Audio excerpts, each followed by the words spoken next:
ní Arúgbóodó TV tí mo sọ oríṣiríṣi ètò ló wà ń bẹ̀ kò ń ṣe fíìmù nìkan o àwọn ètò téèyàn á wò tá a fi kẹ́kọ̀ọ́. ẹ ǹlẹ́ o gbogbo ọmọ Yorùbá tata Arúgbóodó TV ìgbòde àti dání gànjọ́gànjọ́ ẹ farabalẹ̀ kẹ́ ẹ wá wòran gidi. Arúgbóodó TV níbi TV tí ń ṣeré aládùn tẹ̀síwèrè olóríire adéwẹ̀rẹ̀wẹ̀rẹ̀ bíi èjàlẹ̀ adéwẹ̀rẹ̀ kútú bíi èjì ìyàlẹ̀ ẹ̀ta ẹ wá nǹkan fi ìdílé kẹ́ ẹ mọ bẹ́rẹ̀ òun ká lọ kẹ́ ẹ wá wèrè tí ó mọ̀ pa yín lẹ́rìí tí ọmọ dùn yín nínú Arúgbóodó TV ló wà ooo. Arúgbóodó TV ìgbòde àti ń dábí ẹ̀dùn tẹ́lẹ̀ kẹ́ ẹ wá mọ̀ wèrè tó ládùn ooo ní Arúgbóodó TV tiwa ní. Arúgbóodó TV oníkẹ́ lọ máa wò. Ẹ má jẹ́ wọ́n ròyìn ẹ̀ fún yín o, ẹ má gbé kúrò ńbẹ̀. Arúgbóodó TV ni ẹ lọ máa wò. mo fẹ́ kẹ́ ẹ máa subscribe sí kẹ́ ẹ máa wo àwọn iṣẹ́ alálùbáríkà tá a pò pọ̀ tó wà ń bẹ̀. Kẹ́ ẹ fọ́ kó lọ fà.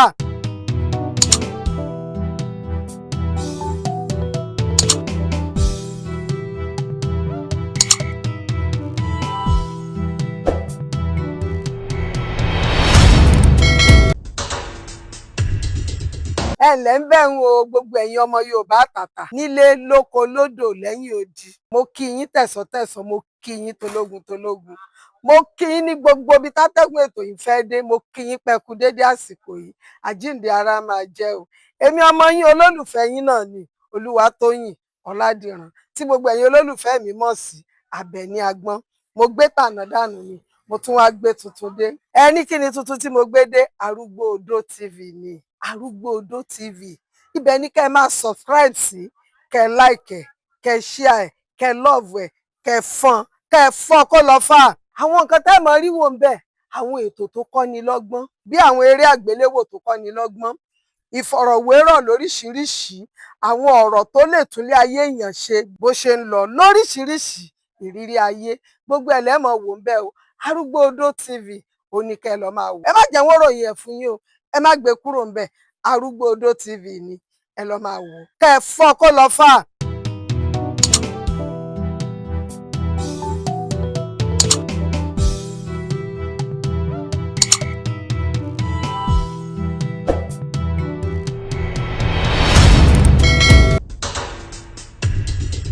orúkọ mi ni Taofeek Adéwálé popularly known as Dìgbòlùjà.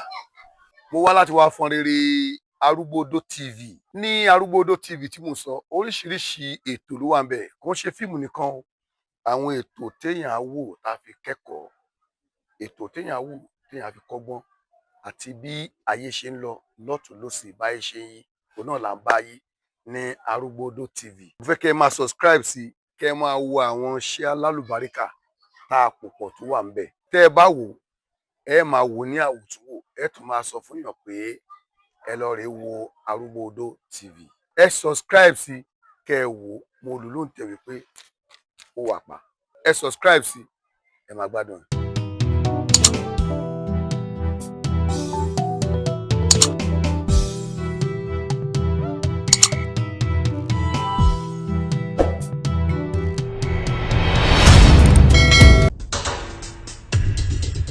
Èmi tó mọ nǹkan kan wá ni o àgbàràjọ mélòó ni kò ṣeé jẹ búrẹ́dì gbẹ̀yìn bá dín àwọn òwò kan lùtù TV station kan ni mo gbé wá fún yín Arúgbóodó TV ẹ bá wa subscribe sí Arúgbóodó TV sinimá ni interview ni àwọn everybody talent tá a bá rí gbogbo ẹ̀ là ń rìkọ́ọ̀dù kiri ẹ sọdún egun ẹ ṣe dé ẹ pé Arúgbóodó TV Arúgbóodó ẹ subscribe ẹ máa bá wa share ẹ máa bá wa comment Arúgbóodó TV.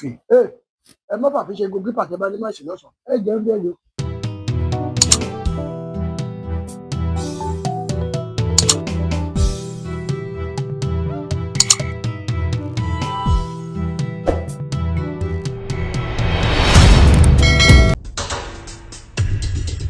Kọ́lédowó bímọ mẹ́jọ òyìnbó yìí fi dájọ́ aráàlú onígbà káráyé má ṣe yẹ̀yẹ́ mi o káráyé má ṣe yẹ̀yẹ́ mi o.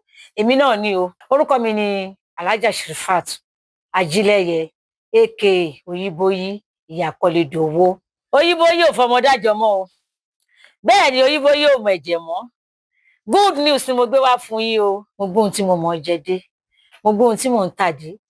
Ẹ̀yin olólùfẹ́ mi nílé lóko, sinimá lẹ fẹ́ wò ni o, àbí ẹ fẹ́ wo interview àwọn èèyàn jàǹkànjàǹkàn, àbí ẹ fẹ́ ṣèpolówó ọjà yín, àbí ká panilẹ́rìn ni, ẹ máa bọ̀ ní ọ̀dọ̀ wa Arúgbó Odó TV, kí wá bá mi subscribe sórí Arúgbó Odó TV.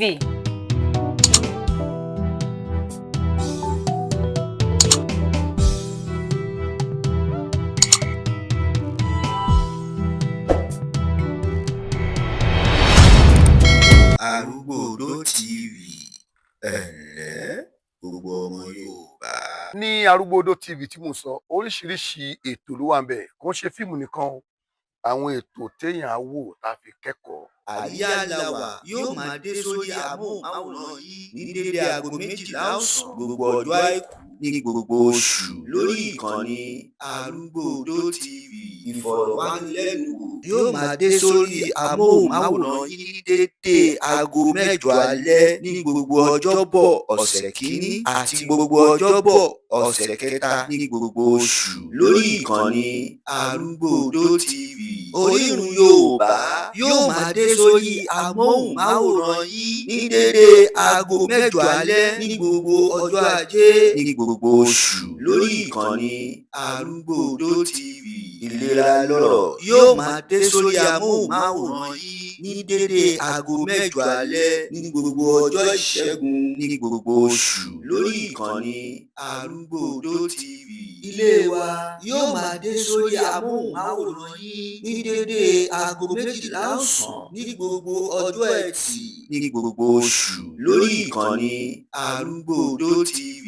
Torí tìlù yóò máa dé sí orí amóhùnmáwòrán yìí ní dédé aago 12 ọ̀sán ní gbogbo ọjọ́ ẹtì ní gbogbo oṣù lórí ìkànnì Arúgbó Odó TV.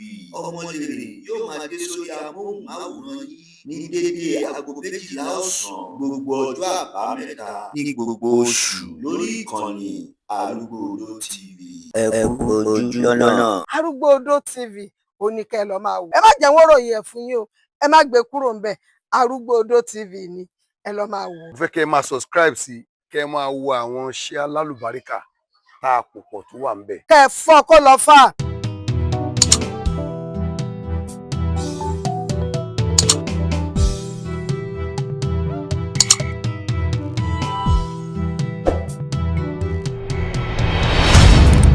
Ní Arúgbó Odó TV tí mo sọ, oríṣiríṣi ètò ló wà ń bẹ̀, kò ń ṣe fíìmù nìkan o, àwọn ètò téèyàn á wò tá a fi kẹ́kọ̀ọ́.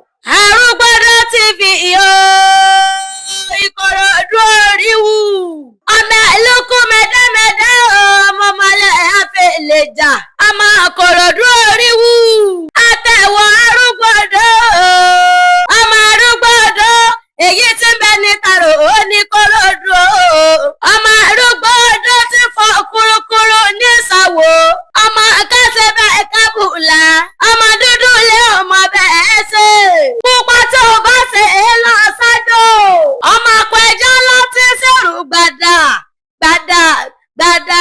Arúgbó Odó TV ó ní kẹ́ ẹ lọ máa wò. Ẹ má jẹ́ wọ́n ròyìn ẹ̀ fún yín o, ẹ má gbé kúrò ń bẹ̀.